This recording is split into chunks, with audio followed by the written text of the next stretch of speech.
picks are back. That's right. It is week 1. It is time to pick some games. We start Thursday with Nebraska, Cincinnati, and Kansas City.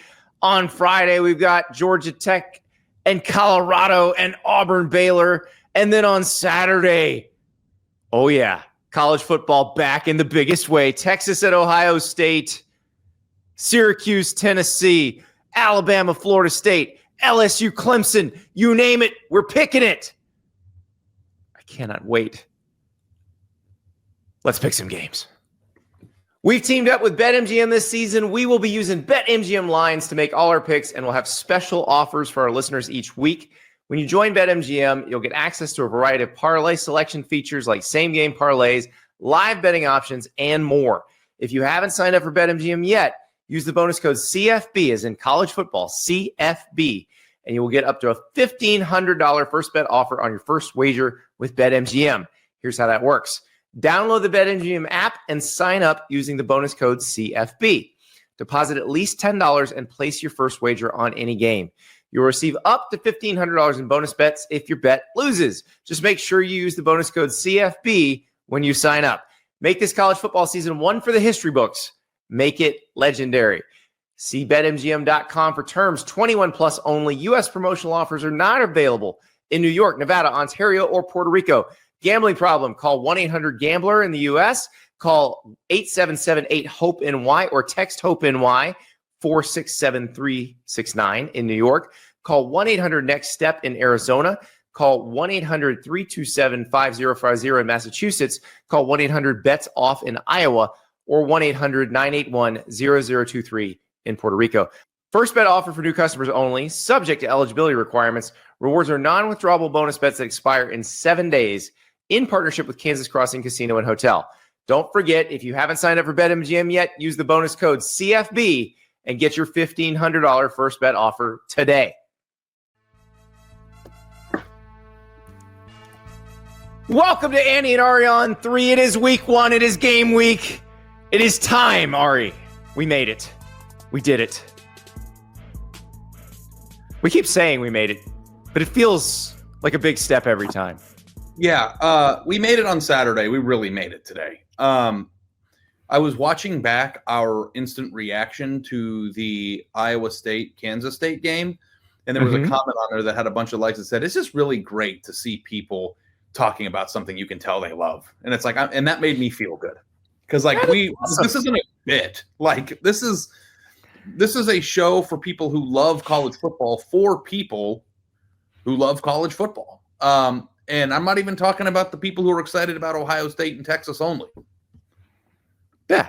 We want you to be just excited about Georgia Tech, Colorado, about Nebraska, Cincinnati. We are going to pick all of those games, by the way. And we're going to pick Ohio State, Texas, of course, and LSU, Clemson. Yeah, we're excited about that game, but we're not here for the fans that are only excited about that game. Yeah. We're here we for got a Baylor Auburn It's game on Friday night. We got Nebraska, Cincinnati on Thursday. It's going to be awesome. I said goodbye to my wife when she left for work this morning, and I said, I'll see you in January.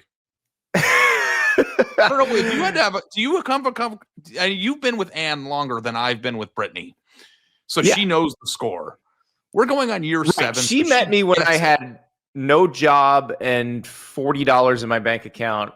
And so she's seen all of this, like the just scratching and clawing to even be employed. So anything that keeps me busy makes her happy. Like, it means I'm working and getting paid. So but men do have to have conversations with their spouse, and I'm assuming that's a little bit more intense for me because we're gone half the time, or on Saturday, like I'm the door shut, leave me alone type of a day. But like I have to have conversations with her, every year, a month out, 2 weeks out. Listen, we're 4 Saturdays away from college football returning. We're 2 Saturdays returning, and then we had a conversation on Saturday about Iowa State, Kansas State, Andy, and she's like, does this one count? And I was like, yep. This one, because she gets confused with preseason. And I was like, yeah, this one counts.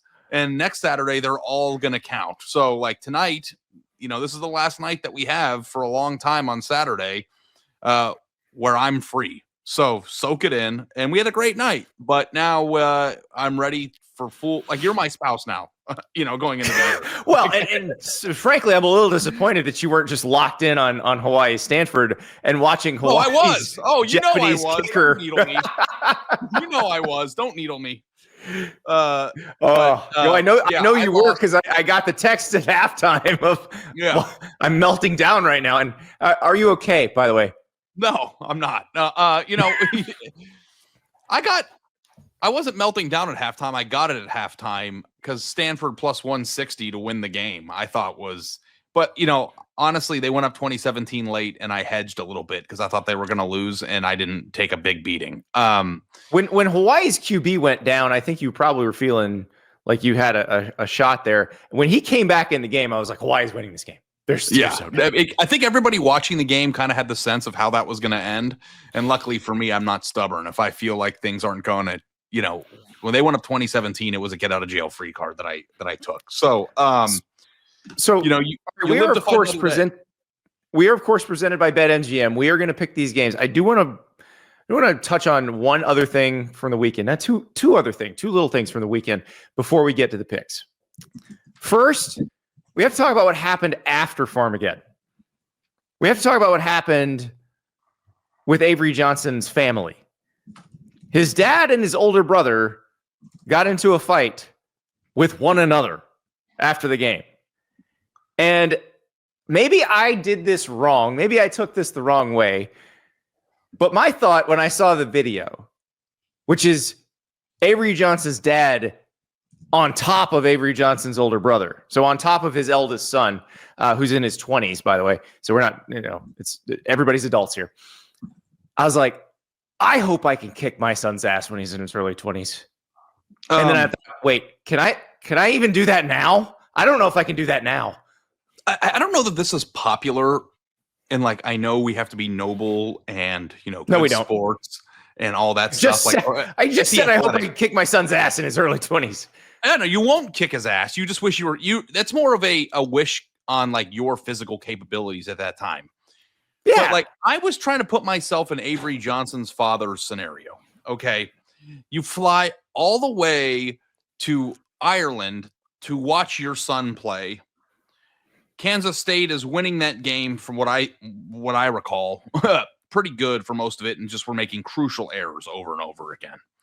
You're sad because it's a pivotal Big 12 matchup. You're walking in another country, and some guy from an opposing fan base or your fan base, it looks like it's all purple there, gets in your face about how your son sucks, or, I understand how. You're aware of who he was fighting, right? Who? He was fighting his own son, Avery's older brother. What? You didn't know this? No. Yes, that's the whole point of why could I kick my own son's ass in his 20s? That's his eldest son that he was fighting. I saw the joint statement. I thought that they were brawling together. No, they were opponents.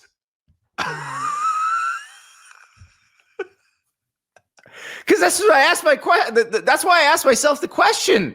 I'm like, wait, I get it now. My son kicked my ass now. And it's possible, I think. You took it as his son's a badass and they were kicking the crap out of somebody together. I No. didn't realize that they were fighting each other. That is hilarious.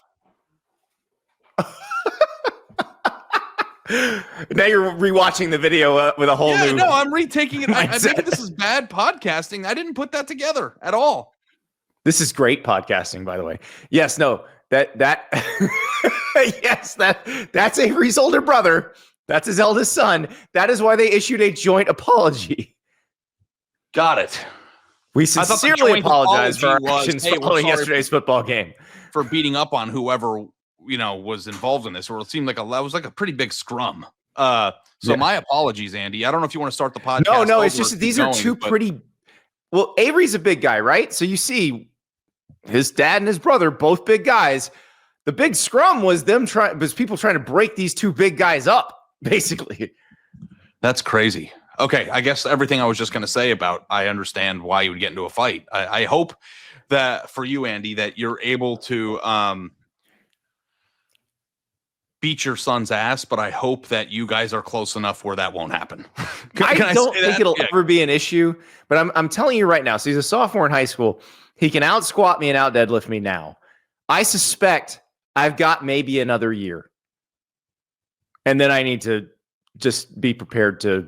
But the hope is simultaneously that you will be able to kick his ass when he's 25, but also that you guys would just be hugging because you're like best friends. Exactly. That's what I'm hoping. But yeah, I need to stay ready so you don't have to get ready. That's really what it comes down to. I'm so sorry if I messed that up, but I think it's even more amusing that I didn't know that. It's much funnier. It didn't even occur to me.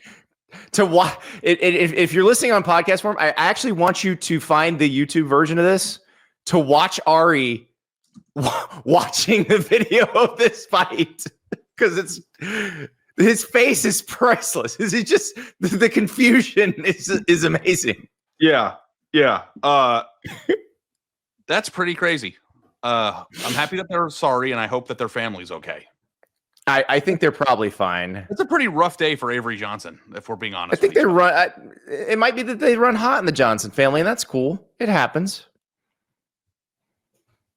Maybe that's why he's a good football player. He grew up in an environment where you throw hands. I don't know. Well, I think things will be fine for Avery Johnson. I really don't think them losing that game means that they are going to stink this season. I think Iowa State's probably pretty good. But we'll see. One other Big 12 note, because the other team from the Sunflower Showdown played on Saturday as well. Kansas looked awesome against Fresno State.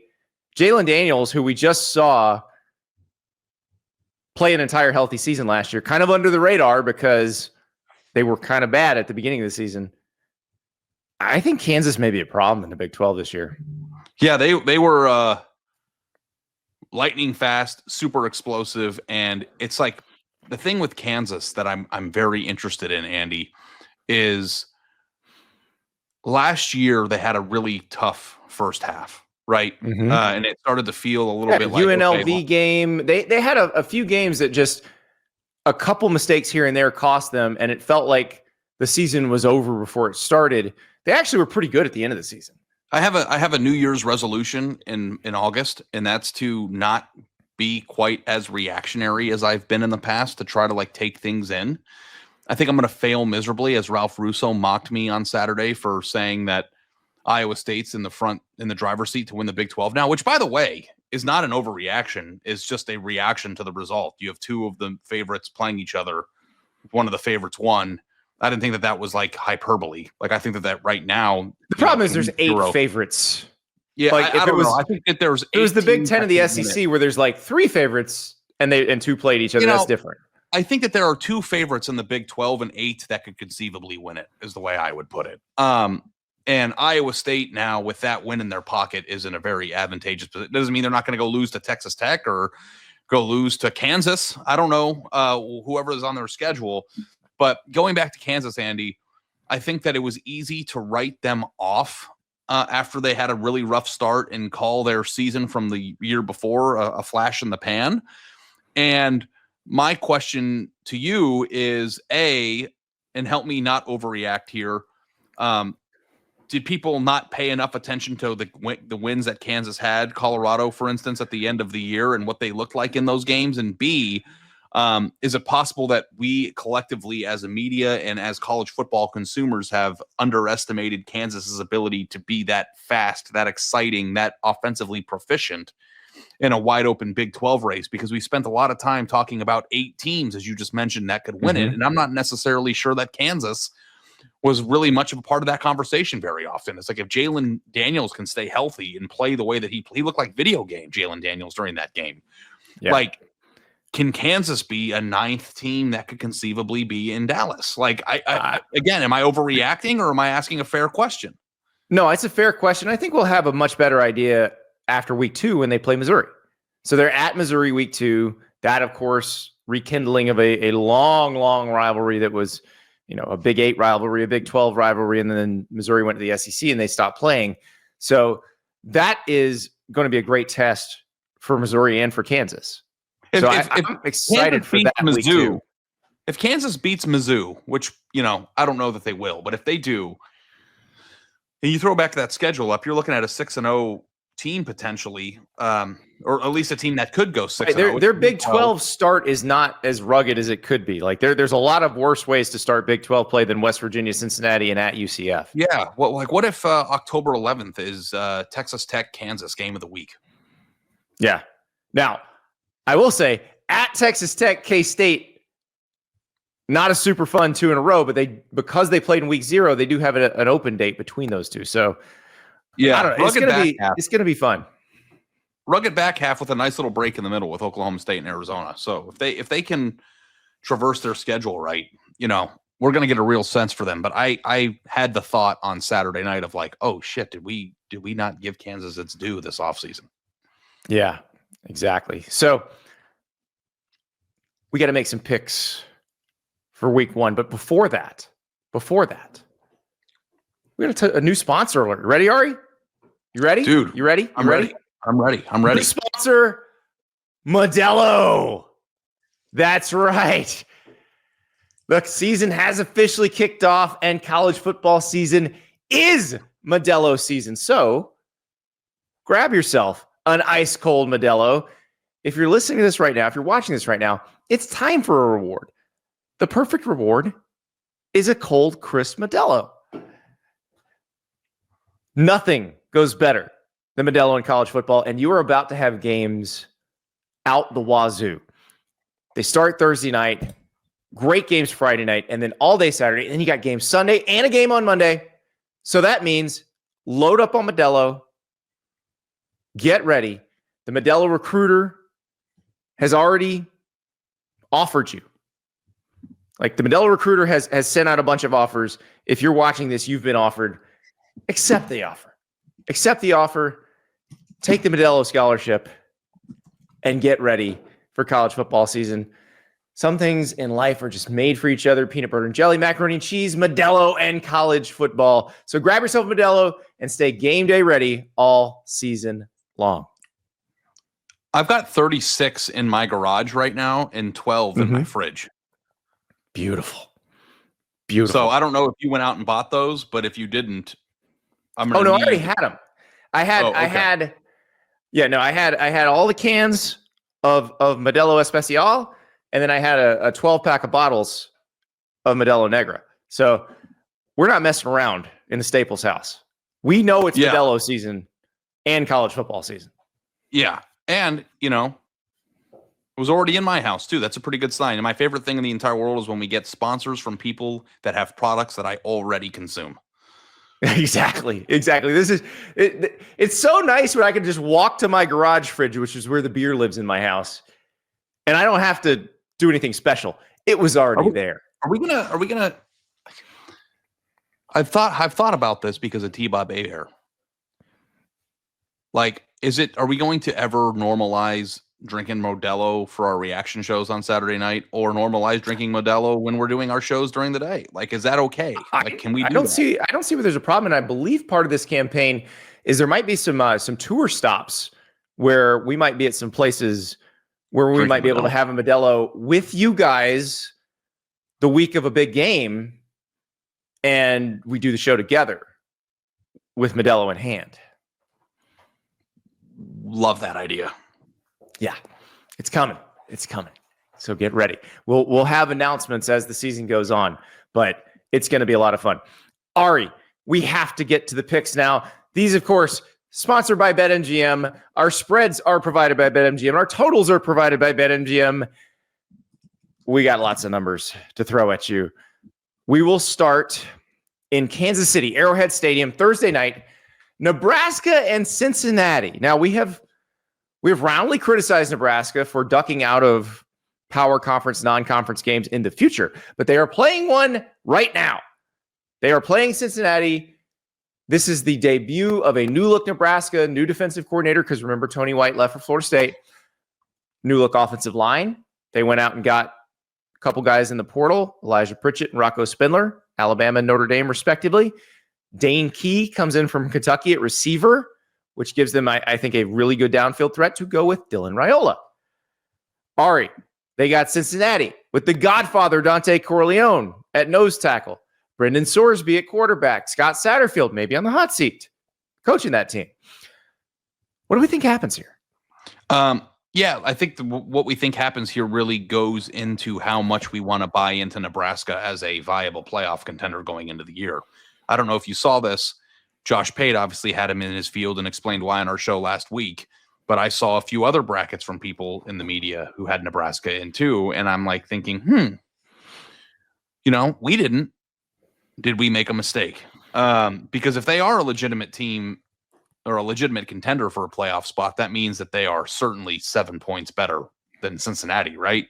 And I do know that, last year Cincinnati had a real problem separating downfield. They didn't have enough speed at receiver. And I think that they've done what they could to address that. I think Sorsby's a pretty good quarterback. I don't know if he's great, but we know for a fact that the coaching staff has, liked what they've seen out of him in the fall and in the spring. Is Cincinnati a team that has some fight? Like, where are you on the Nebraska hype meter right now? So I'm trying to decide if this is going to be a classic Matt Rule year 3 situation. It's happened twice. So he's been a college head coach 3 times. This is the 3rd time. The first 2 times, year 3 was a breakthrough. So when he was at Temple, he goes 6-6 in year 2, 10-4 in year 3. He goes to Baylor. He's 7-6 in year 2, 11-3 in year 3. He was 7-6 last year, Ari. It feels like it is taking the same path. So I see where the Josh Pates of the world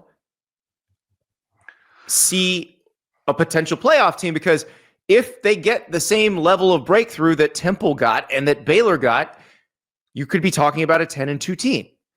I don't know, because again, the competition that Nebraska has to face in the Big Ten is stiffer than what Temple had to face in the American, what Baylor had to face in the Big 12 at that time.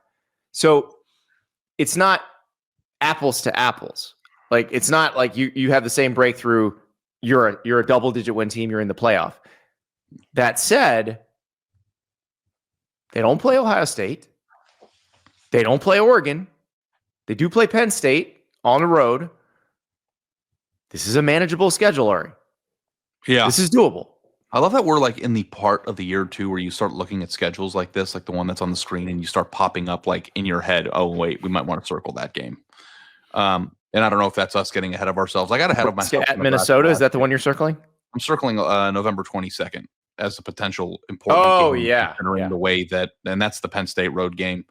If they handle their schedule the way that, it sets up, and they somehow get by USC and are a 1-loss Big Ten team at that point playing for a championship spot, that could be a pretty big game on the road. That said, Cincinnati's best player is an interior defensive tackle, right? Dante Corleone. Mm-hmm. Yep. And he got injured a little bit last year, but is presumed to be healthy now. Yeah.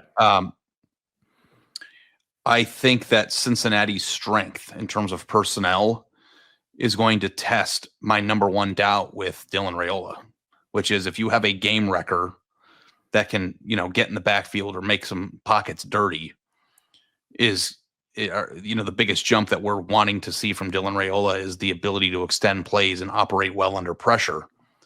Like, are we going to get a test right out of the gate on what Nebraska is able to do offensively against a dominant or very good NFL type defensive tackle? And for that reason, I'm taking Cincinnati. I think it's a Thursday night game. Both teams are going to be fired up. That's not me doubting that Nebraska is a playoff contender. It's me feeling like this is going to be a closer game. I think Nebraska will win the game. And I think that the best thing that Nebraska could do probably is to win a 1-possession game right out of the gate. Show your team that you can win a close game. But I think Cincinnati's going to be in this one. So it's a 6.5-point spread. And I hear you. Might buy it up to 7, but yeah. I hear you. I think Nebraska comes out like gangbusters. Do you? I think this is the time we find out if this is a Matt Rule year 3 situation. And, I mentioned they have a new defensive coordinator, but it's John Butler, who was on staff last year. So it's not like they're learning a whole new defense. they know what's going on. They know the coaching. They know that some of the coaches they've had. They can handle this. There's not going to be a lot of adjustment going on for Nebraska. Dana Holgorsen, remember, he's the new offensive coordinator, but he was running the offense at the end of last season. So again, this is not their first game dealing with this stuff. So I think Nebraska covers this thing, and I think we get the Nebraska hype train really cranked up all the way into that Michigan game when they open Big Ten play, and we'll see what happens. But I you cannot think wait like to see a this. 38-10 type of affair? Is that like what's in your head? I don't know if it's that big, but I got a feeling Nebraska's going to have a fun night. I think this is one of those that they've been waiting for. I go back to Matt Rule's first game as Nebraska's coach. Remember, they had the Thursday slot his first season, that first week 1, and they had to play at Minnesota, and it was just awful because they had the game won. Crippling turnovers cost them the game at the very end. I think this is going to be the opposite of that. This is going to be this is what we've been waiting for. This is why we hired this guy. Now we're rolling. We picked 2 games this year, Andy, and we've been on opposite sides of both. Love where we're headed. Let's go to the next one. Yeah. By the way, we don't do this beforehand. We did not talk about who we're picking beforehand. We don't just try to be on opposite sides of it. We go to Friday night. Georgia Tech at Colorado. Georgia Tech is a 4-point favorite on the road. Lots of road favorites this week, by the way. Mm-hmm. I just want to point that out. Road favorites are very dangerous. There are a lot of road favorites this week. So Georgia Tech, they bring back Haynes King, Jamal Haynes, their star back. Buster Faulkner still running the offense. They don't have Eric Singleton Jr. anymore, but Brent Key's done a really good job there. Colorado, we saw Deion Sanders get them better in year 2. They did not go crazy in the transfer portal this offseason. This was more of a, hey, we feel like we've got a roster now. Let's go with it. But they do bring in Caden Salter from Liberty at quarterback. We think he's the starter. Do you think we're going to see Caden Salter and the freshman Julian Lewis in this game, Ari? Andy, I don't know. I wish I did. I don't know. Do you? I do. I think we're going to see both of them. Deion has been very cagey on that.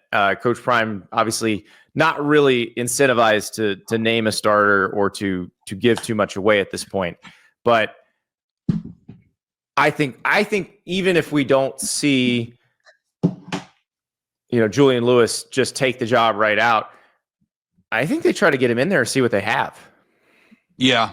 I guess the fact that he was at Big 12 Media Day and the fact that there's no name starter, I guess you could go gamesmanship, but also to like the idea of getting the future into the games when you can. I mean, the thing is though, they're not playing a bad team. They're playing a really good team. And I think Colorado, wants to prove to the country that they weren't a one-hit wonder, with Travis Hunter and Shedeur. Like they want to show that they're a functional program now. And I think that their roster is probably healthier, from top to bottom than it's been in the previous 2 years, but they also aren't as star-studded at the top, and I saw like LeJontay Wester was killing it in the preseason. Like they didn't just lose Hunter. They lost really good receivers too. Jimmy Horn, they don't have those guys. And I think it's very fair to question whether or not Colorado is going to take a step forward or, be a middling team. I don't know what to expect from them, but what I do expect, especially from what we saw out of Georgia Tech a year ago, which is a tough out. They're a very tough team to play. Haynes King would you say is one of the tougher quarterbacks that come to mind when you use that word? It's a pretty tough. Also, they have some depth. Like they feel good about Aaron Philo if they have to go to him. I feel like Georgia Tech is a tough opener.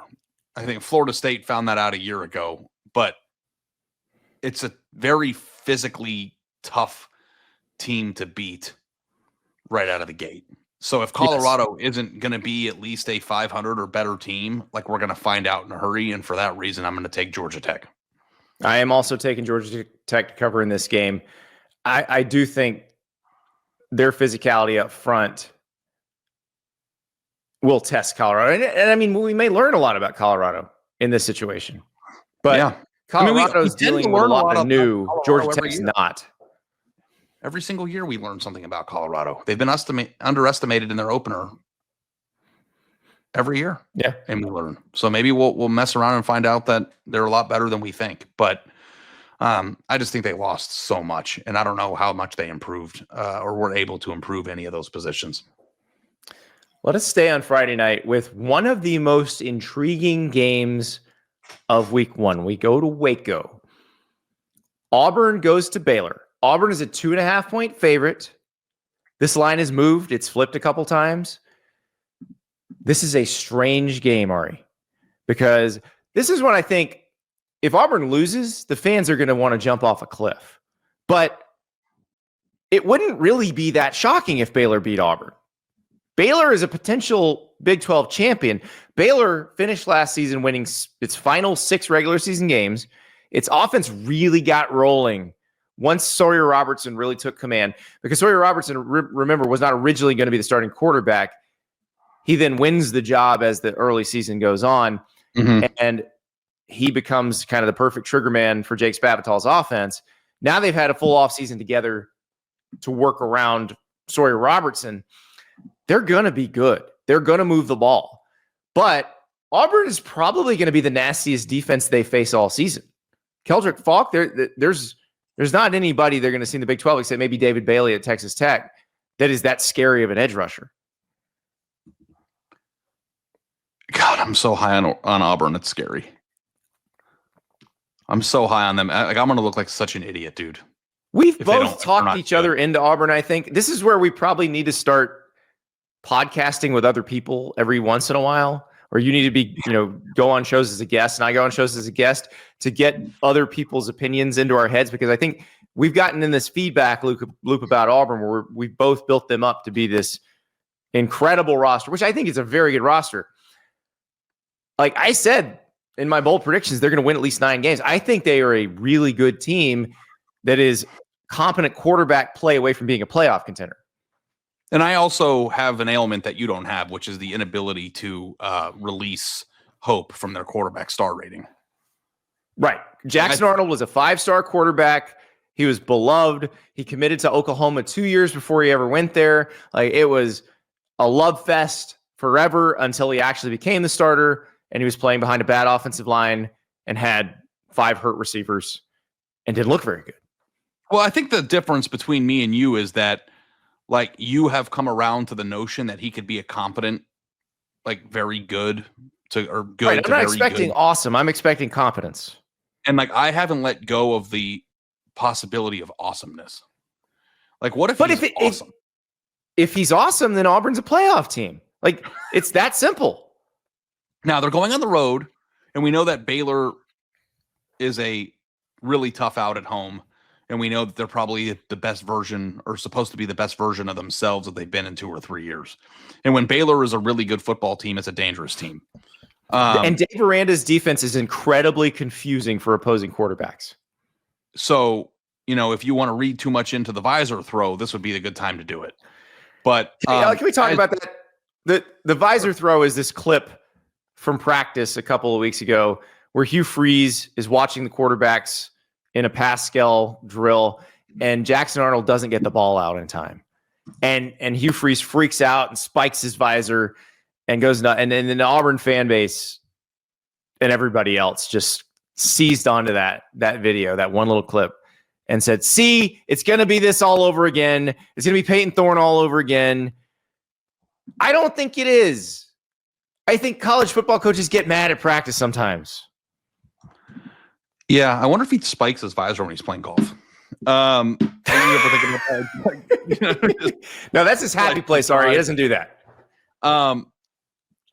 Give me Auburn, dude. And you see the line. We were talking ourselves into Auburn. The line has moved like 2.5 points since we started talking about this game 2 months ago. It's getting bigger and bigger and bigger. Baylor was a slight favorite at one point, and I think Auburn has the capability to be a quality SEC team, which, if that's the truth, and the defense especially, then it's going to keep the score down in this game. I'm actually kind of like the under in here, under 57.5. Yeah. Because I don't know what Auburn's offense is going to be, Because I'm not predicting superstardom. I'm hoping for competency. And then I think Auburn's defense is going to be able to slow Baylor down. I just look at Auburn's receiving core and the fact that they have a quarterback that I haven't given up on yet, and a pretty proficient offensive line. And we know they're going to be able to run the ball well. They always run the ball well. And I see a lot of ingredients for awesomeness. And again, maybe I'm overselling this, and there are people in the SEC right now who are listening who are just pulling their hair out. But like, I think it's possible in the same regard that you had with Nebraska, feeling like Auburn can have a coming out party on Friday night in terms of like, hey, everybody, the jokes are over. We're good. You know, like the people in the SEC who tear their hair out at us saying Auburn might be good, they're also the same people who think any SEC team would roll over any Big 12 team. Yeah. So they're also picking Auburn in this game, which is probably not the way to think of it, because Baylor's better than they think. But yeah, I mean, they've got Keldrick Falk, and then also we heard some pretty good things about Chris Murray, who no one's ever heard of, being a game wrecker there on the edge. Give me a reason not to pick Auburn. Just the only reason would be that Jackson Arnold makes a couple of mistakes, throws a really bad interception in the fourth quarter that puts Baylor back in the game. But that's what Peyton Thorne did. And I think let's give Jackson Arnold a chance to not be Peyton Thorne before we decide he is Peyton Thorne. Let's let him play a game before we make that decision. Yeah, I said, don't put those evil on those fans. We're trying to grow an audience here. You don't want to relive their trauma on our throws a bad pick. That's their entire season called throws a bad pick. The thing is, you and I are on the same page about Jackson Arnold, even if I'm not as far down the page as you are. Like, I don't think Jackson Arnold had a chance at Oklahoma last year. I know. He had zero chance. Now, here's the question, and I want to know what your opinion is, because I don't. It happens in the NFL all the time. Can you ruin a quarterback? You can, but I'm not sure that's what happened there. Okay.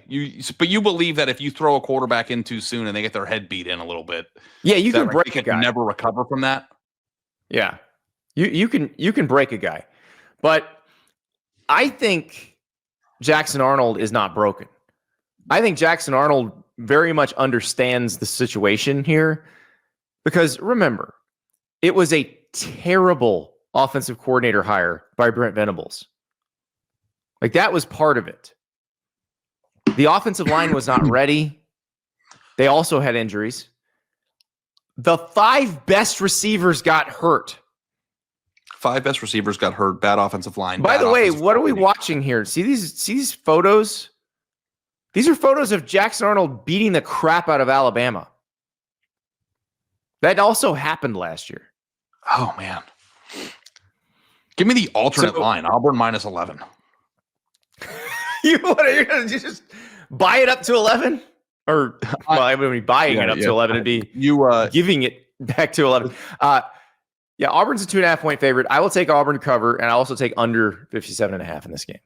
Yeah. I'm going to be in Atlanta alone on Friday night while you're at your son's football game. Pizza on the left, Modelo on the right. I'm going to be locked in for this.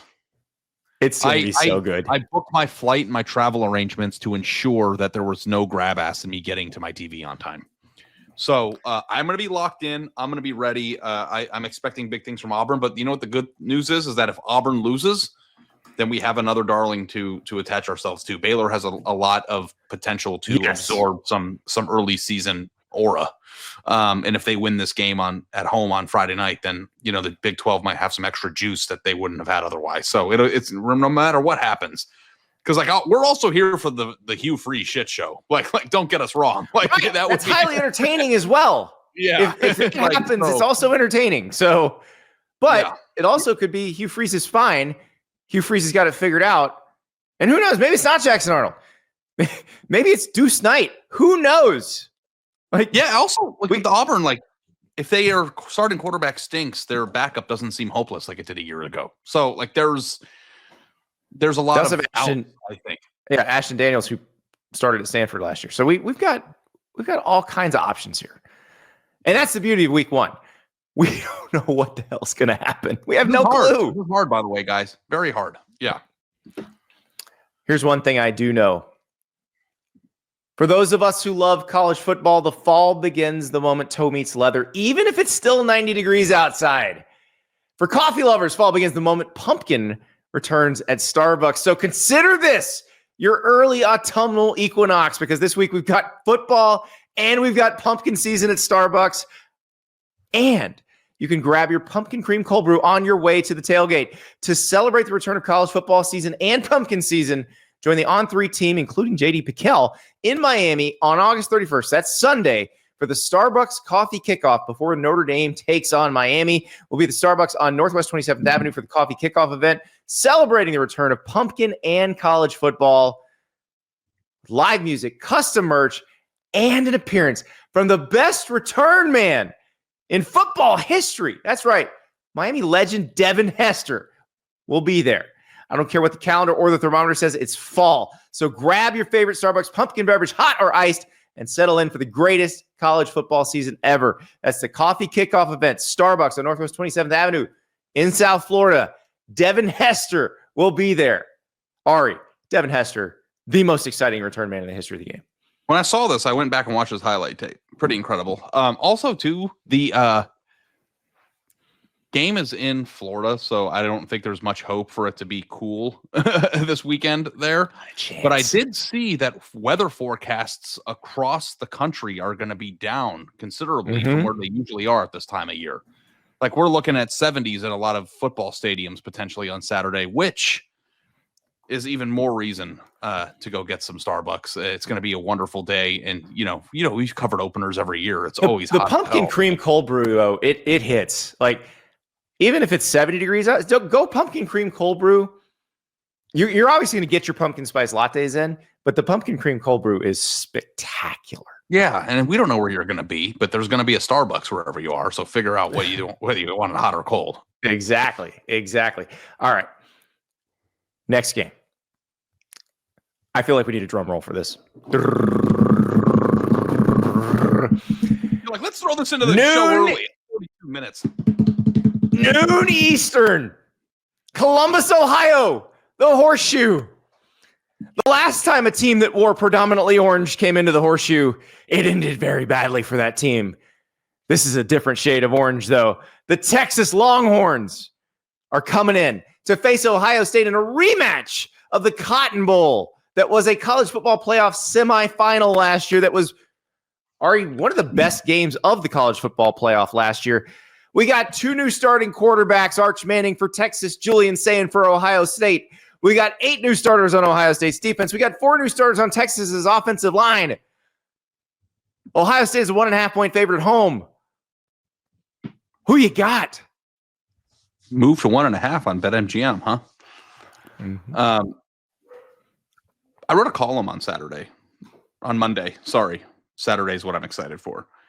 About how this is an emerging rivalry. And I don't know if we're just too quick on the gun with this, but I think that rivalries are built through familiarity, as we've discussed on the show before. And when you talk about two programs who are butting heads on the way to national supremacy, they're butting heads in talent accumulation. They're butting heads on the field. They have historical games back in 2005 and 2006 that helped pave the way for national championships and appearances in national title games. Like, these are two teams. Ohio State recruits Texas quite heavily in their talent accumulation plan. Like, these two teams are foes nationally in a world where conferences and geographical symmetry don't really exist anymore. So that to me is exciting. I don't think that this has the storylines of an LSU Clemson, which we'll get to, but I'm going to flat out ask you this right here, Andy. Would you rather have the 2 best players in college football or 5 of the 10 best players, but not 1 and 2? Such a good question. So what you're talking about is, for Ohio State, they have Jeremiah Smith at receiver, Caleb Downs at safety. That's the best offensive player and the best defensive player in the game. Texas, meanwhile, if we go to all those rankings, they have Colin Simmons coming off the edge. They have Arch Manning at quarterback. Who are we adding to this list when you say 5 of the top 10? You said Colin Simmons and Arch, right? Yeah, I did.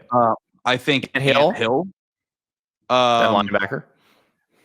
I think, so here's the thing too, like, the fun thing about Texas is that there are players that haven't really emerged yet that also might be on this list that I'm not going to count yet.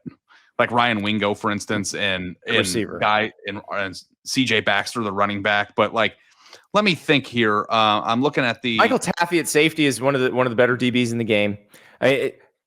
Both of these rosters are loaded. I think what's interesting about this is we often equate inexperience with, oh, they're not going to be as good. When you recruit at the level that these two programs recruit, inexperience does not always equal not as good. Inexperience just may mean hasn't gotten a chance to show it yet.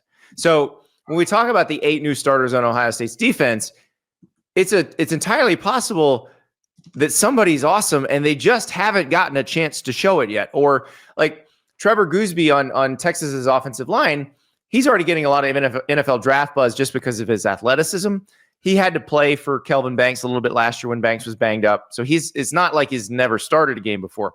But we've never seen them in these roles. We've never seen them in this level of spotlight. The same goes for Julian Sayin at quarterback.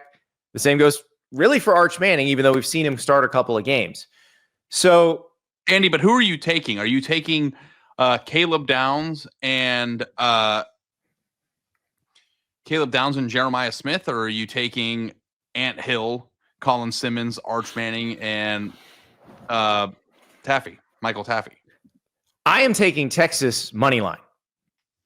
Yeah. Because there's so few points here.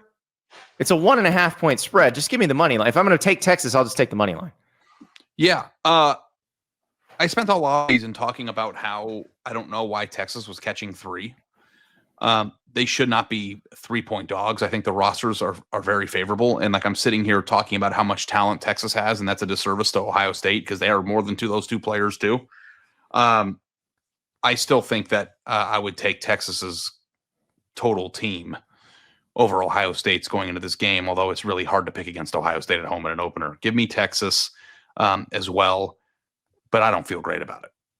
Well, and let's talk about this because last time they played, Texas did take away Jeremiah Smith schematically. I mean, it was their intent to take him away, and they took him away. But Texas's secondary is not the same. You know, they lose some really, like Jahdae Barron's not there anymore. So can they take away Jeremiah Smith the same way? Now, I will point out that them taking away Jeremiah Smith didn't really change. Like, they still lost the game, and it just meant that they were susceptible to Travion Henderson underneath. They were susceptible to Carnell Tate, to other targets. So, and you talked about this when we did our bold predictions, where you said Carnell Tate might lead Ohio State in receiving yards because everybody's keying so hard on Jeremiah Smith. The question is, like, can Carnell Tate and Brandon Ennis punish Texas enough that trying to take away Jeremiah Smith becomes not a very sound game plan? Yeah, well, the thing I can't get out of my head more than anything is that Texas was at a more stark talent disadvantage a year ago than they will be in this year's game, and they played them down to the wire. Yeah. So, like, if they don't call that toss on the goal line, we might be talking about a very different result. And that's a neutral game. It's a neutral site game. This is on the road. But maybe I'm arrogant in saying this, but I think without question, you take Arch Manning over Julian Sayin with the information that we have right now. Like, that's probably a fair. But I think that I'm doing that, but I'm not doing it confidently. Like, we've never seen again, this is what I said. These two programs recruit at such a high level that just because we've never seen the person play doesn't mean they're not great. Like, Julian Sayin could come in throwing darts, and 3:30 p.m. Eastern time on Saturday, we're like, oh crap, this guy's the next big star in college football. Yeah. And just to be clear, because I wasn't clear when I made the pick, I'm not going to take the 1.5. I'm just going to take it straight up too. When you look at Ohio State's depth chart, they've got a bunch of important players stepping into roles, but they're not newcomers. Right. I think that there's this thought process that Ohio State has to replace everybody. I mean, the players on their team were highly rated players who have played in key moments. And if you go down, I'll give you an example. their nickel Lorenzo Styles Jr., he's Sonny Styles' brother. He transferred from Notre Dame before last season. Like, he played a ton last season. He just didn't start. Yeah. I looked down their list too. It's like Caden Curry, Sonny Styles, Arvell Reese, Jermaine Matthews, Jalen McClain. Like, if you cover Ohio State or around Ohio State, these are all very familiar names that are going to be really, really good. So Kenyatta Jackson, the defensive end, like, they had guys who were on the team for what felt like a decade going into last year. New faces don't mean not good. Well, and also let's talk about Texas's interior D-line, which is the one place where we're sort of concerned. Because what have I said all offseason about all of these teams? And I've said it about Texas on their offensive line.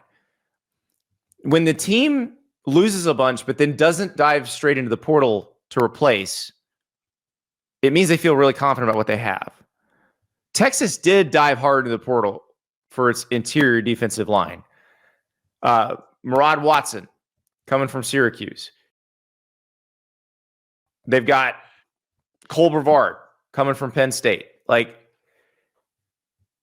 Travis Shaw's another transfer. Hero Kanu from Ohio State. Like, they went into the portal for that position, which is key, which has been a big strength for Texas the past 2 years.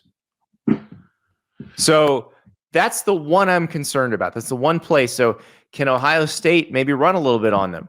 Does Texas not get as much of a push from the interior? Now, like, I ain't worried about Texas getting pressure from the outside with Ethan Burke and Colin Simmons and sometimes Anthony Hill coming up the line of scrimmage. The best part of this game, Andy, more than anything, is just the fact that it's two Titans. It's football at its highest. You know, you want to return. You want to say we're back. You start with two teams that we think are going to be not only playoff contenders, but national title contenders. These are two teams that we both expect will be in the college football playoff semifinal. I don't know that it'll work out that way, but right now, as we sit here today on Monday, August 25th, that's not a controversial take. And we're going to find out a lot about these teams. And the hope that I have more than anything is that we have a high quality football game that's decided in the fourth quarter. And whenever you're making a bet, then, you know, you want to be alive in the fourth quarter. And I think that, you know, taking Texas is probably a pretty strong proposition in this spot.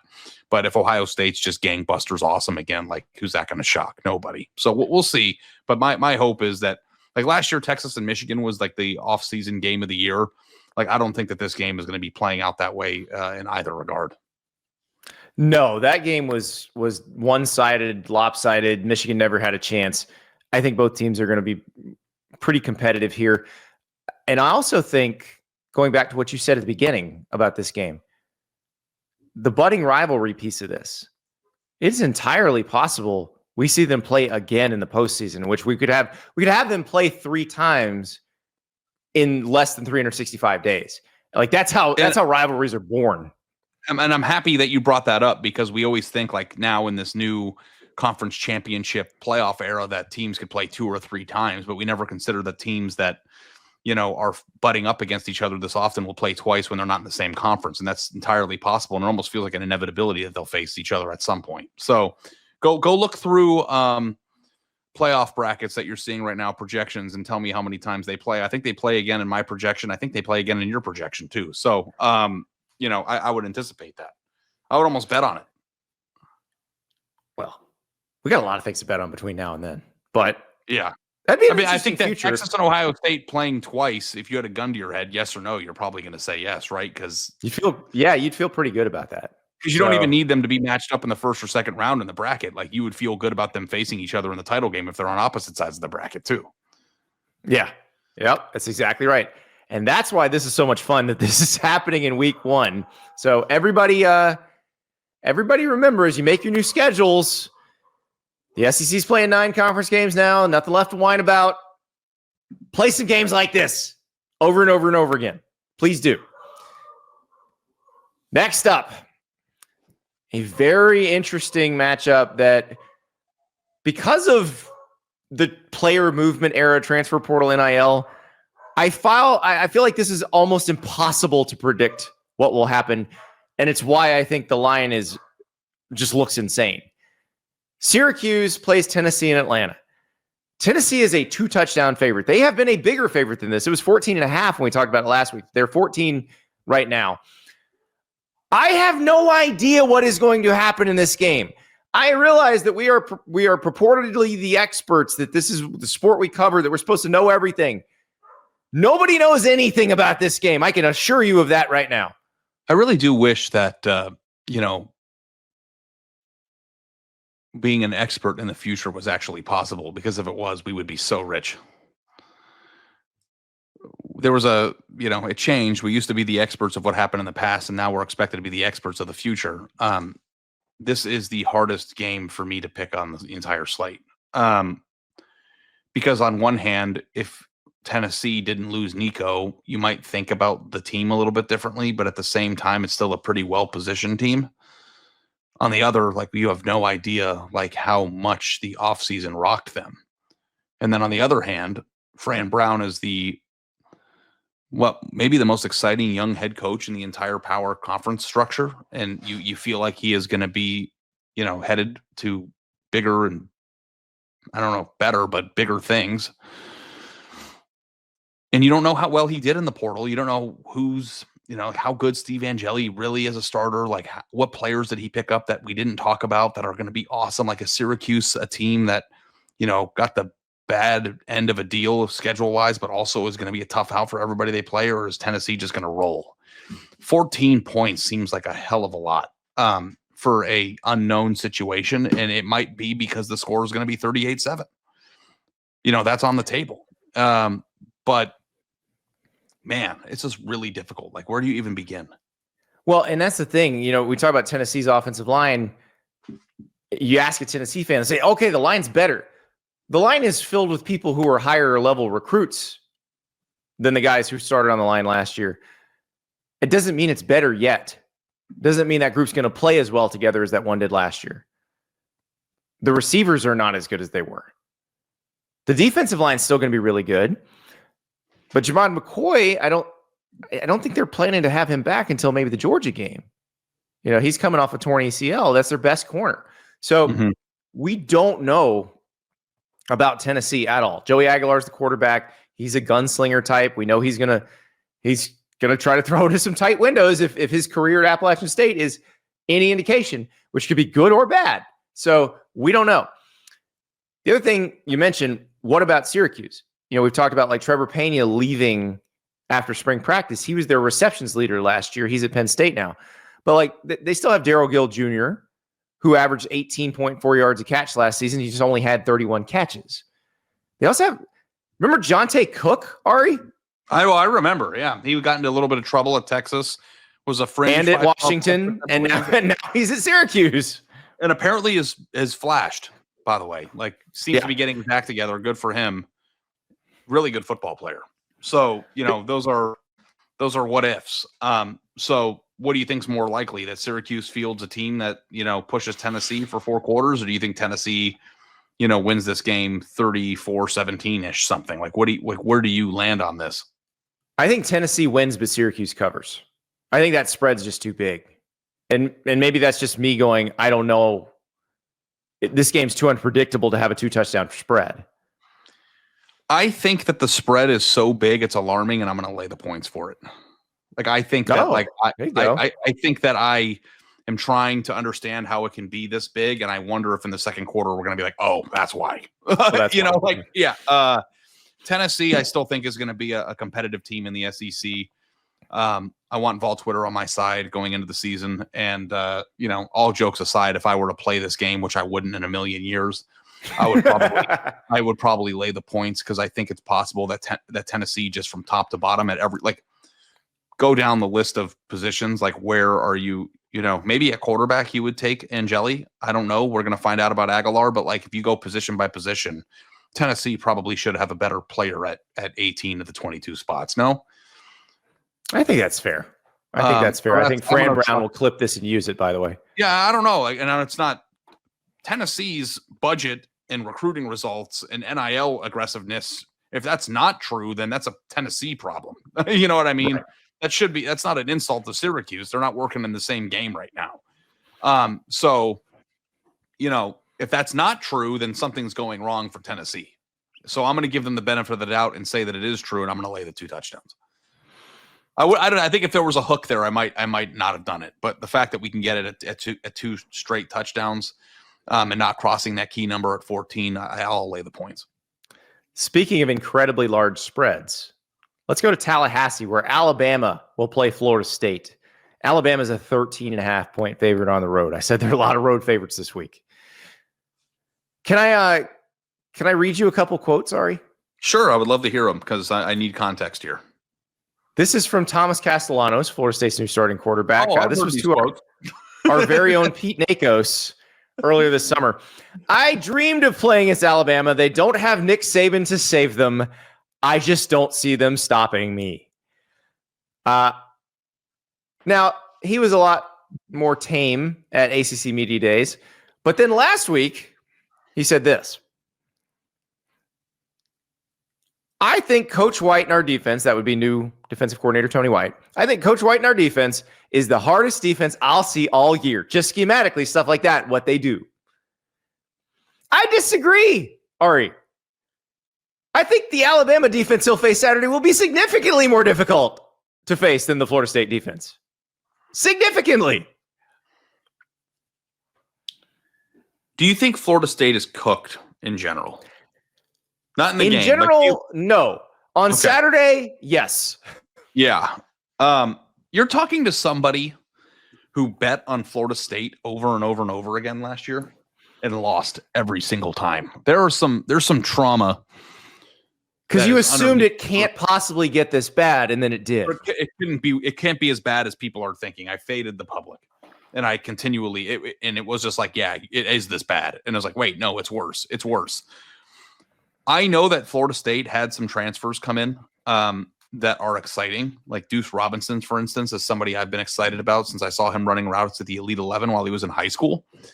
And I think that Mike Norvell and his staff probably deserve some benefit of the doubt in the portal because they've already gone undefeated as a result of such good portal evaluations. I don't know how much they could have possibly fixed in one offseason from what happened last year. Like, I think that if they will go 7-6, they're appeased in Tallahassee, which is unbelievable to think that we've dropped that far.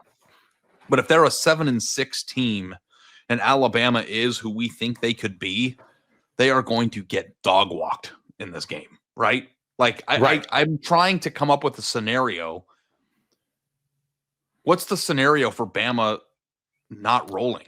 Like, the scenario is Ty Simpson's in his first start as a college quarterback, and he makes some mistakes, throws some interceptions, or hey, maybe you have rain like they had in the bowl game last year, and they used the wrong cleats. Counting on rain.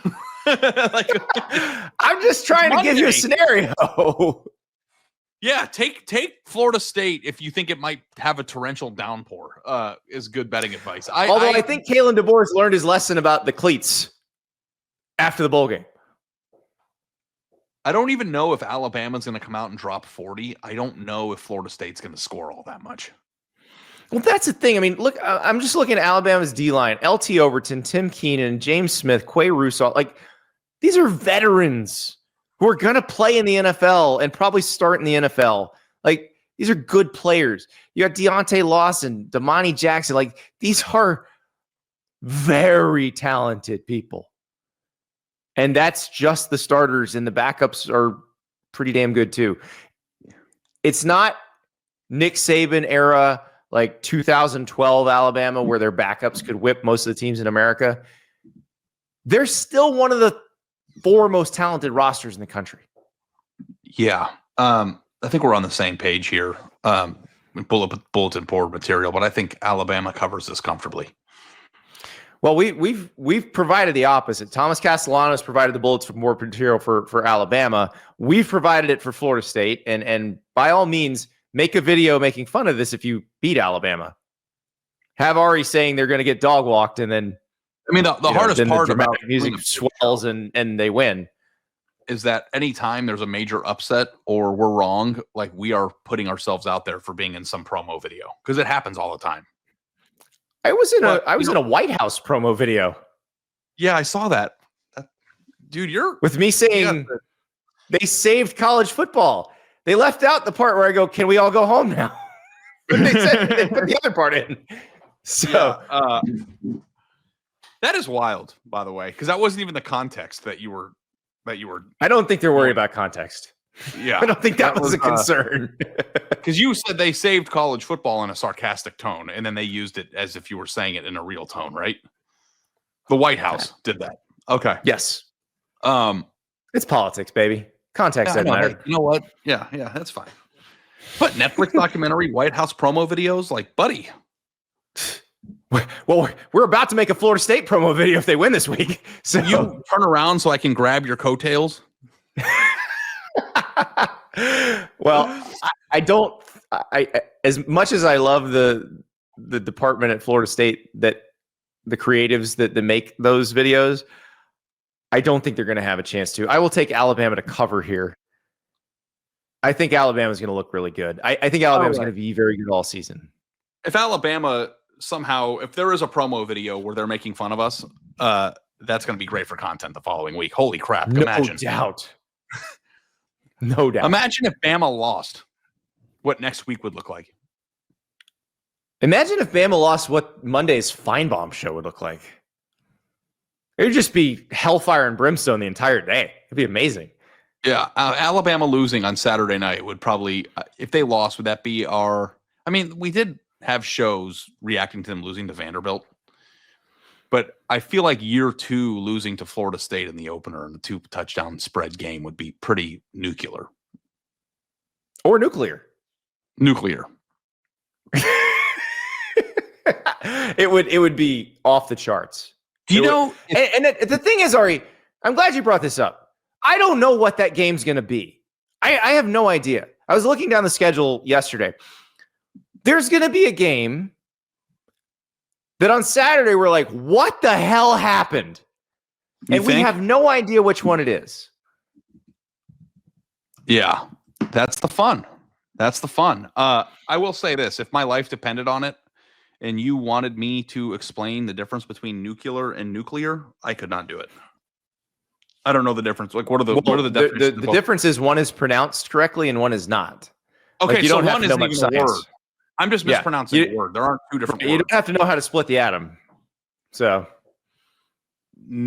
which one's the right one? Nuclear? It is pronounced the way it is spelled. Doesn't help me at all. Nuclear. Nuclear. You got it. But hey, you say it however you want, because I say things wrong too, or differently. Yeah, I say, also too, and nuclear. Nuclear. I say might, could a lot. Drives my wife crazy. When I don't hear someone, instead of excuse me or can you repeat that, I say, do what now? Hey, if you do what now? So my wife thinks I'm going deaf, and I actually think it's her not enunciating things properly or speaking too quietly, and I don't know how to solve the problem. Like, how do you do that? Like, I don't have a hard time hearing anybody else, but she speaks in a way at times that I can't understand. And then just pull the Willy Wonka, the Johnny Depp Willy Wonka, and just go mumbler.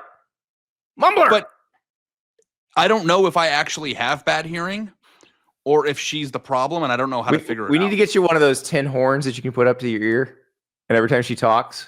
But then she does this thing. I'll be like, huh? And she'll go, do you want me to get the garbage can back in? And see, talk to me like I'm stupid. I'm okay with that because she said it at a normal volume and said it normally, and you didn't hear it. And she doesn't want to have to repeat herself more times. So she's going to slow it down and go loud. I do the same thing, and it drives my wife nuts. Does that happen in everyone's marriage or just mine? Because I feel like she does that to me at least apparently once everyone's, although day. I'm your wife in this scenario, because if I've already said it and you didn't hear me, I'm going to make sure you hear it the next time so that I don't have to do this again. But getting angry at somebody for not hearing you is such a funny thing. It's not being angry. It's just being practical. No, she gets frustrated. If you say it louder and slower, they will hear you and you won't have to say it again. She sends me Instagram reels of people getting their earwax cleaned out. Like, it's like a thing in my house. That's a hint. Yeah. I don't know. Also, those videos are highly addictive. Is it even like clinically proven that if you get your earwax removed from your ears that you hear better, or is that just a joke? No, that's real. So like it's possible that I have too much earwax and that's the reason why I can't hear, even though I have no problem hearing you at all. Have I ever said Entirely possible. I think it's her fault. Okay, let's go on to the next. Because like if I couldn't hear other people, that would be another. But I only have the problem with her. So that means that's definitive proof that she's not I think it might be a psyop where she speaks at a normal volume to everyone but you. And then when she's saying, "Hey, Ari, could you take out the garbage?" That's what she's doing. Yeah. And it's just does your wife try to talk to you from other rooms a lot? All the time. It's like, I cannot hear you when you're 3 rooms away from me. I'm sorry. I don't know what you want me to do, but I cannot. Call me. We need an intercom like the rich houses in the 80s sitcoms. Yeah. That would solve the problem. Would in today's technology, would having an intercom in the house actually solve a problem? It would not. Everybody has a phone with them. But you could just call them on the phone, about the which is also as bougie as hell if you're calling somebody who's in the same house. But if like you have an intercom system and then you talk into the intercom, does it hit every intercom, or do you have to be in the room with the other intercom? I think it depends on your intercom system. Again, I was not a rich person in the 80s, so we never had one of those, but I'm assuming you could customize it. Yeah. I feel like you put an intercom in every room because the intercom doesn't have a purpose if you're not in the room with the intercom. And we've fallen down the rabbit hole. All right. I've always wanted a laundry chute. That's the one thing that like the 80s homes used to have that we don't have anymore. People who like can just drop their laundry through the chute and it lands in the laundry room. You could have that built in your house fairly easily. Your bedroom is directly above your laundry room. No, it's It'd not. be a lot of fun. Oh, close enough. You could have it be like a slide. All right. Speaking of things with a slide, Clemson has a slide in his practice facility. Look at that segue. Mid-season form. In the shadow of the slide in Clemson's practice facility stands Memorial Stadium, where LSU and Clemson will face off on Saturday night. We are contractually obligated to talk about the real Death Valley here. I don't care who calls their stadium Death Valley. Both of their stadiums are very loud. Both of their stadiums are very hard to play in. Both of their stadiums usually are difficult to play in because the players in the stadium that live there are really good. But I am interested in what does Clemson's defense look like with Tom Allen calling the plays, because it's not significantly different from a personnel standpoint, but I think it's going to be significantly better. How good is LSU's defense after a lot of upgrades personnel-wise in the portal? And how does LSU's offensive line hold up? This is a new group, 4 new starters, a couple of transfers. How do they handle playing as one of the best D-lines in America? Ari, this game has all of the subplots. Mm-hmm. Andy, I've gone back and forth up on this game for 3 months. And like, I still think it's going to be a great game, and I don't know who's going to win. But I'm just going to boil it down to, and I cannot believe I'm saying this in a transfer portal world, that I think Clemson has a better roster. And I don't know if that's going to be, am I going to, like the face you're making, is that true? Do they? Are we sure? I don't know. Do you want to put their 2 deep side by side and tell me who would you take? I think you would find you would take a good mix of players from both teams. But let's start here. I give you the choice between Cade Klubnik and Garrett Nussmeier as your starting quarterback. Who would you like? Would you like pepperoni pizza or a great cheeseburger? I don't know. I guess I would take Garrett Nussmeier. So you're happy with both? You think both of them very good? You don't think one is appreciably better than the other? I think you can keep both quarterbacks on the teams and be fine. I don't know that who would you take if you had to pick between the two? Like, I don't know. That. Yeah, I would struggle with that because I think Nussmeier's the better thrower. I think if you can mix in Klubnik's legs, he might be more of the whole package. I think it's fair to say it's a wash, to be honest. Yeah. You want to keep going?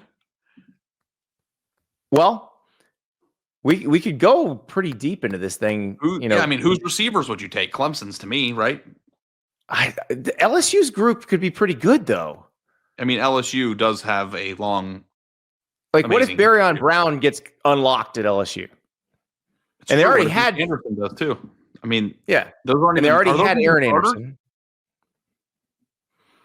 They're not even starters, though. I don't think, are they? Like, that's what I'm saying. But like, yeah. Like LSU has better receivers, I think, than people realize. Like Chris Hilton. We'll see about Barryon Brown. Trey'Dez Green and Bauer Sharp at tight end as receivers could be big weapons. I'm fascinated by what this all looks like for LSU. And then you've got the other kind of like, it doesn't matter to someone playing for LSU. Like, I'll give you an example.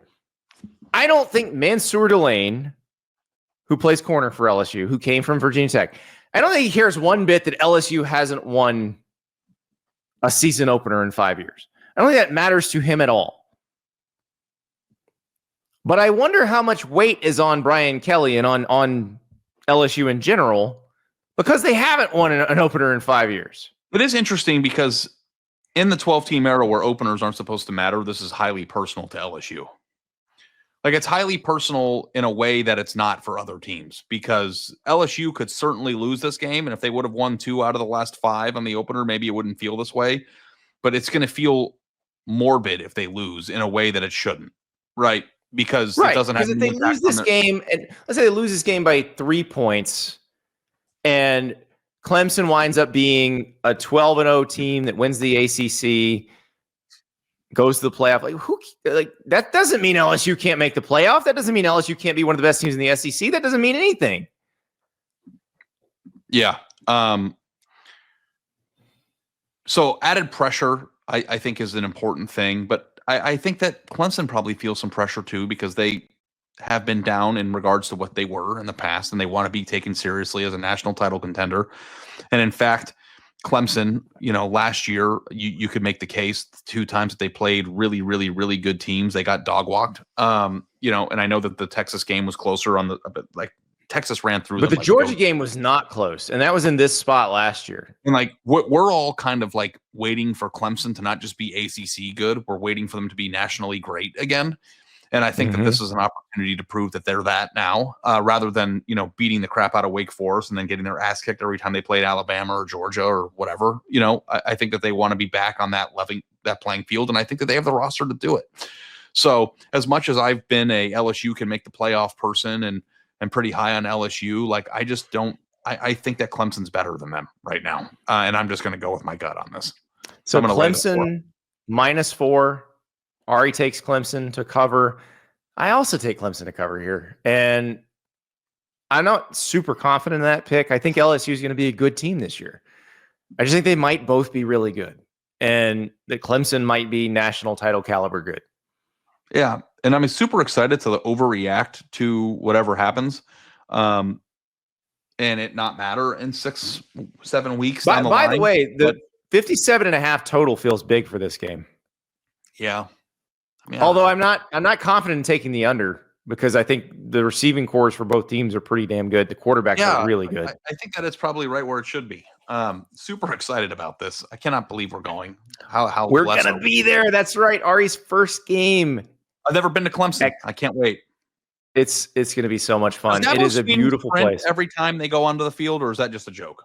Yes, and if we get a chance, I don't know if we're going to be able to get down there early.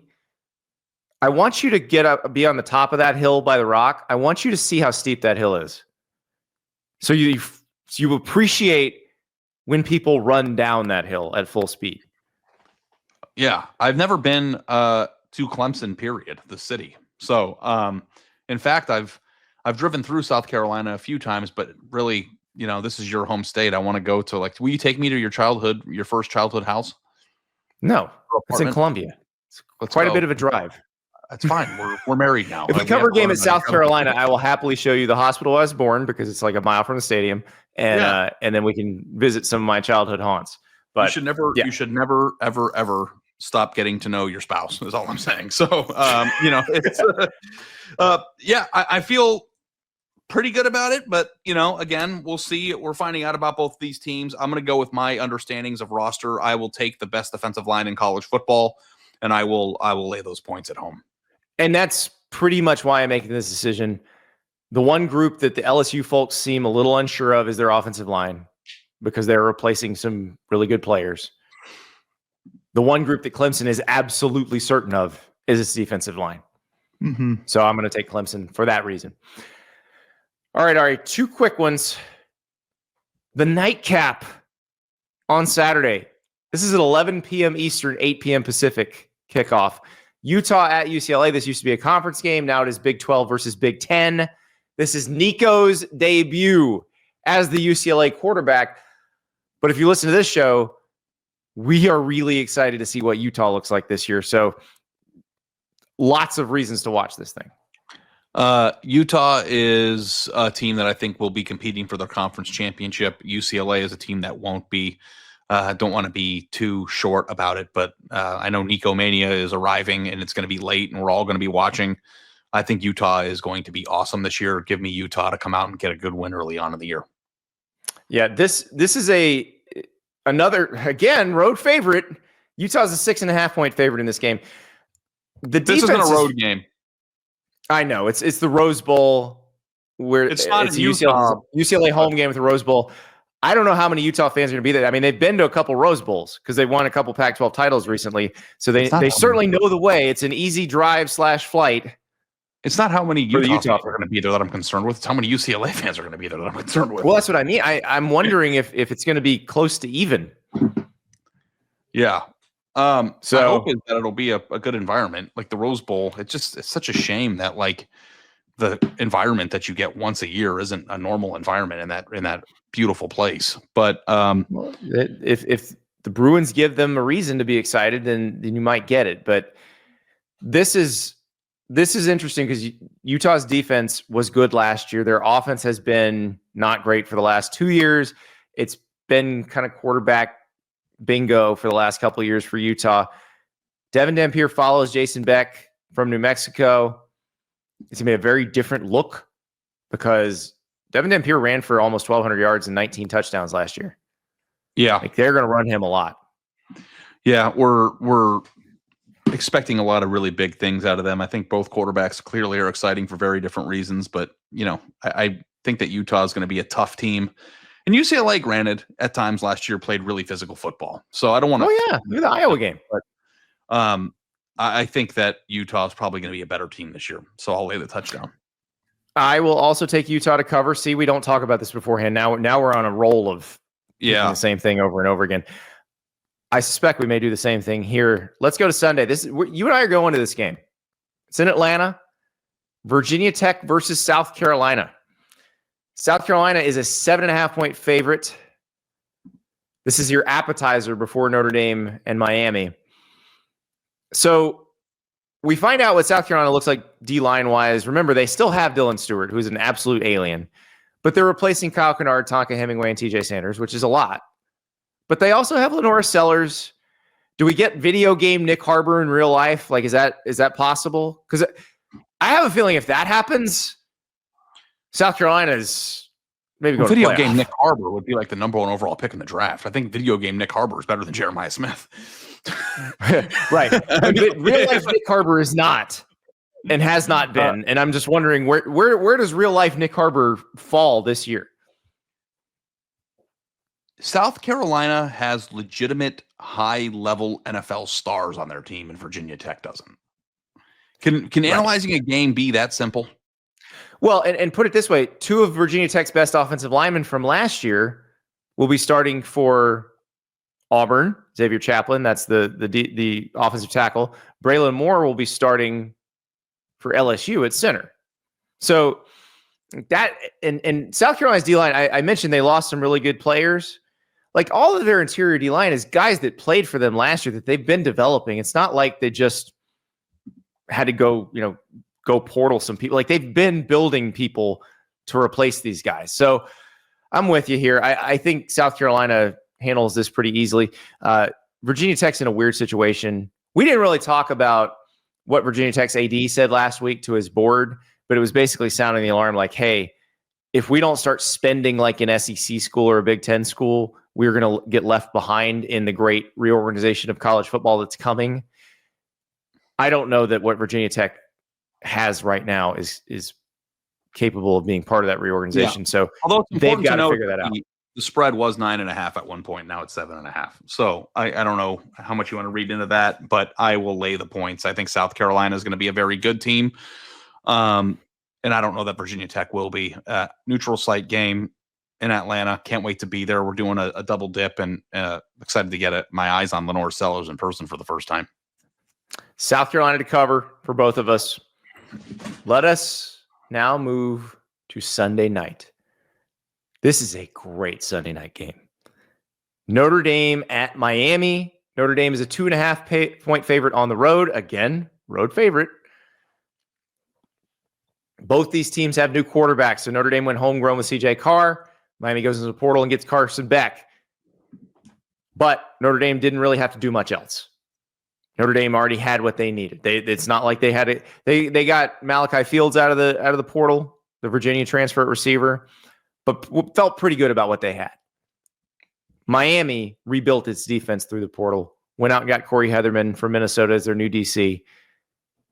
This is going to be so much fun, Ari. Yeah, I am torn here, and I'll tell you why. And I don't know if you have been hearing the same back channel behind the scenes type discussion about Notre Dame's quarterback, but I have questions about CJ Carr. And I don't know if that's fair, but people said that this battle was a lot closer than they would like to admit. So you're concerned if he doesn't play well early, they go to Kenny Minchie, and then you have some, consistency I don't know if they're going issues to do musical quarterback grab ass in the game, but I don't know if he is going to be peak form out of the gate. And the one thing that we have to acknowledge about Notre Dame is their offensive line advantage, and the one team and the one strength that you're going to get out of Miami is good line play. So, from a skill position player standpoint, like I think Miami goes toe to toe with Notre Dame. I think Carson Beck is probably a more sure thing in terms of, I've never been overly high on him in terms of being a star, but I think what you're going to get. It's on the road. I know it's not a tough environment, but it's still on the road. It can be a tough environment when they're excited, though, and I think they're excited right now. Like that place can go when they're excited. Guys like Ruben Bain are game wreckers if he can get back to, what he is or has been in the past. I know he's been injury ridden. I know that, Miami also has some really important players at the receiver position. Josiah Trader is somebody that I'm excited to watch. Malachi Toney, the freshman, that's the one the from fall practice everybody's been talking about. So yeah, excited to see if he winds up flashing in game one of his college career. Number 6 on their depth chart right now. So I don't know how much that's going to happen, but they've got a good line on offense. Mark Fletcher's a very good running back. Like, I don't know that Miami is going to be as explosive offensively as it was a year ago because you don't replace Cam Ward and Restrepo. Cam Ward and Carson Beck are very different quarterbacks. But if Miami's defense, that's the thing. Like, I don't know what Miami's defense is going to be. I'm torn. I'm talking myself into both. I think I'm going to go Notre Dame. Can I ask you a question? Can I ask your advice here? Yeah. So Miami's getting 2.5 points. I want to pick Miami, but I'm not sure.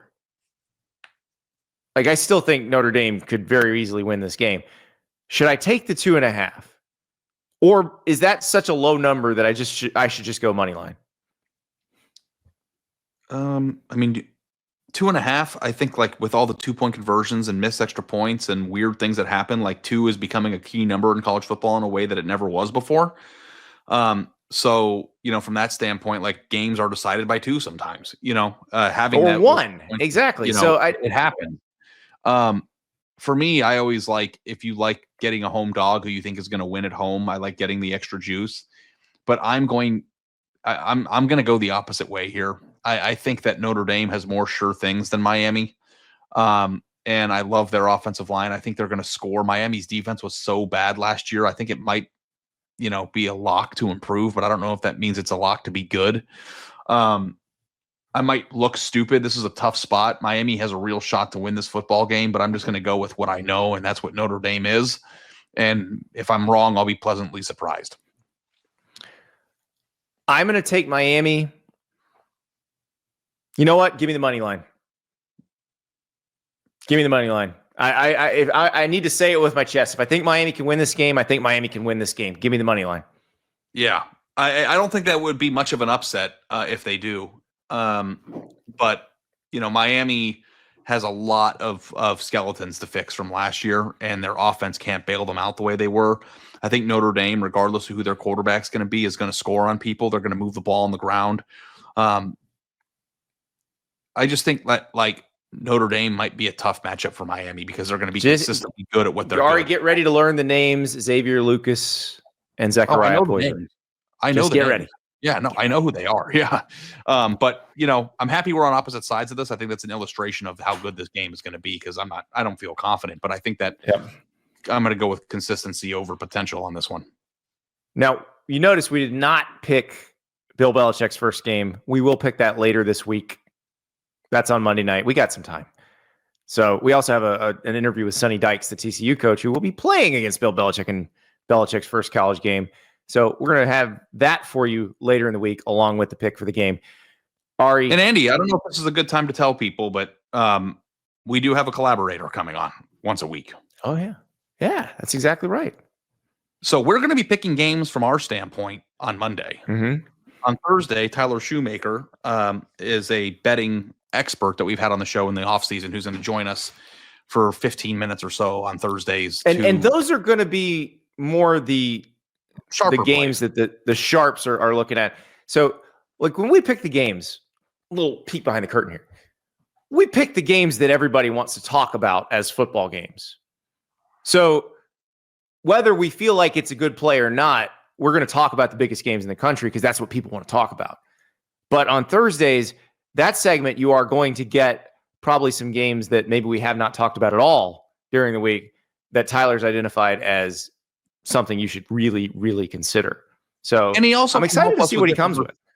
And he can also help us with different perspectives on weird lines, live movements, things like that. He's a real gambling expert who can help you if you're actually somebody who wants to play the games. I don't think that you should tail me or Andy because we're just sports reporters. But if you want actual I think people plays, like to fade me, and I'm fine with that. It doesn't bother me. You can I did have that 0-8 week that one time. That was impressive. But I thought a new twist to the we've got BetMGM on board now. I obviously really enjoy doing it. Andy is really interested in it. I think it's a good 15-minute segment once a week to get people who want to bet on the games to lock in on some exposure that the books might have. Yeah, I think it's gonna be fun, and we like to do the picks on Monday just because people are so excited about the new week and the new matchups, and the picks videos get to live a little bit longer on the website, which that helps the bottom line. But I do like revisiting on Thursday because things do move, things do change. And I think it's good to do that. And again, yes, BetMGM, you're going to see their lines here all year. Ari, this is going to be so much fun. We are in it now. New schedule for everybody. So we're into week 1 now. So Monday through Thursday, new episodes will drop at 3 p.m. Eastern time.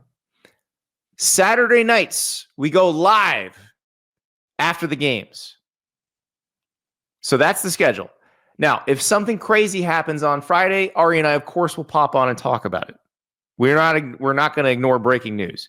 But the regular schedule is going to be Monday through Thursday, new episode at 3 p.m. And then there will be a regularly scheduled episode Saturday night, us going live. Holy crap, did you guys see what happened? It's going to be great. Fired up.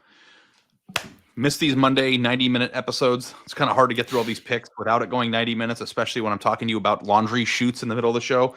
I'll try to tighten that up as we go on, but we're still in off-season form. Thank you guys so much for being here. I'm so excited. I have said this all off season. I think you've agreed with me, Andy. This is going to be, I think, one of the more entertaining seasons of our professional careers with how much diverse and talent there is and quarterback play and storylines and coaches' hot seats. We're going to cover it all. We love it. And we know you love it too. So this is as excited as I've been for a season in a long time. And I get excited this time every year, but I don't know what's going to happen. I don't feel like I have a handle on how this thing's going to go. I know there's going to be a result this weekend. I said it earlier in the show. There will be a result this weekend that we haven't even talked about yet that on Saturday will completely blow our minds. That's the best part of this. Here. Right back at it. We're going to be together. I'm looking forward to seeing you, Andy, and I'm excited. If you have any Clemson recommendations, let me know. But Andy usually knows. I'm going to have to hit the map, and we're going to figure out where we're going to be watching Ohio State, Texas together on Saturday afternoon. Guys, we made it. We're here. We got the picks. We got the games. We'll talk to you tomorrow.